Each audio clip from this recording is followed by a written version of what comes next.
Alright guys, in this example we're going to be talking about the distributive property. Alright, and before we get into this video, let's first talk about what the distributive property is and how we can show it using algebra. Alright, so before we start this problem, let's try to show the distributive property using algebra. So for example, I could have the following. I could have A, and then I have C plus D. Okay, so notice here, right, I have a factor on the outside, which is A, right, and this is simply going to be multiplication. So what we're doing here is the following. We're taking our factor, which is A, and we're going to distribute it to each of our terms inside the parentheses. So for example, terms are separated by addition and subtraction.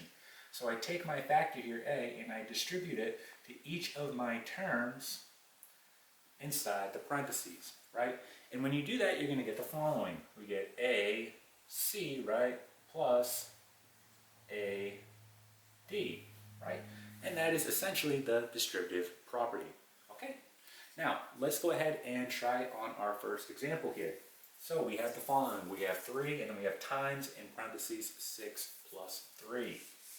So let's go ahead and do this problem. Now, there are a couple ways you could do this. Let's first use the distributive property, right? So we have our factor here on the outside, 3. We're going to distribute that to each of our terms inside of the parentheses, and we're going to get the following, right? We get 3 times 6, which is going to give us 18. And we get 3 times 3, we get 9. Okay. And we know when we do this out, we're going to get a final value of 27. Okay. Now let's talk about how you could have done this a different way, right? So instead of using the distributive property here, right, you essentially could have done the operation inside of the parentheses because these are like terms, right? I can do 6 plus 3. So in this case, there was another way you could do this.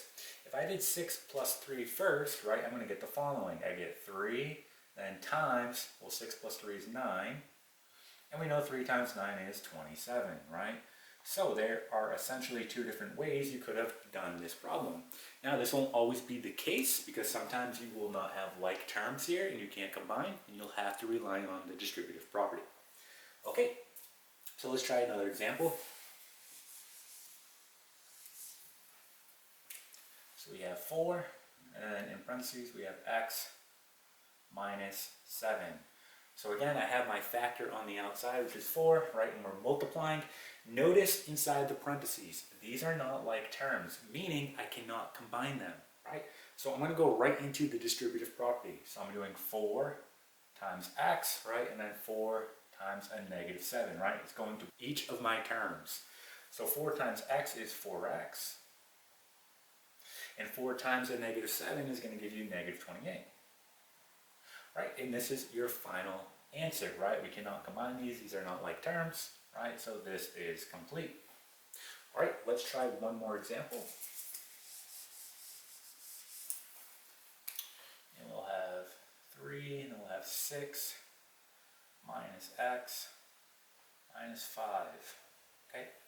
Now, again, couple different ways you could do this problem. If you look inside your parentheses, notice that you have like terms here and here.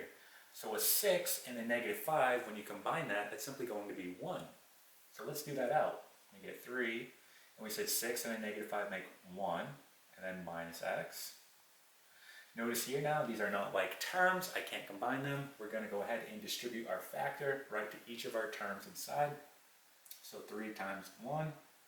And 3 times a negative x. So we get 3, and then negative 3x, right?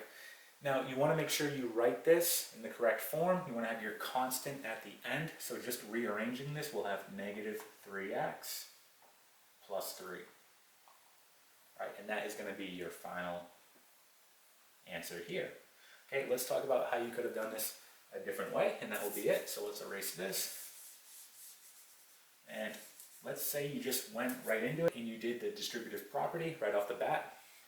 Okay, so again, we're going to take our factor here that's on the outside, and we're going to distribute it to each of our terms on the inside. We're going to see what happens. So when we do this out, we're going to get the following. We get 3 times 6, which is 18. 3 times a negative x, negative 3x. 3 times a negative 5, negative 15. We want to go ahead now and combine our like terms. So 18 and a negative 15, that gives us positive 3. And then minus 3x. Again, you want to write this with a constant at the end. So we have negative 3x plus 3. And we can see that we got exactly the same answer. Okay, and that is the distributive property.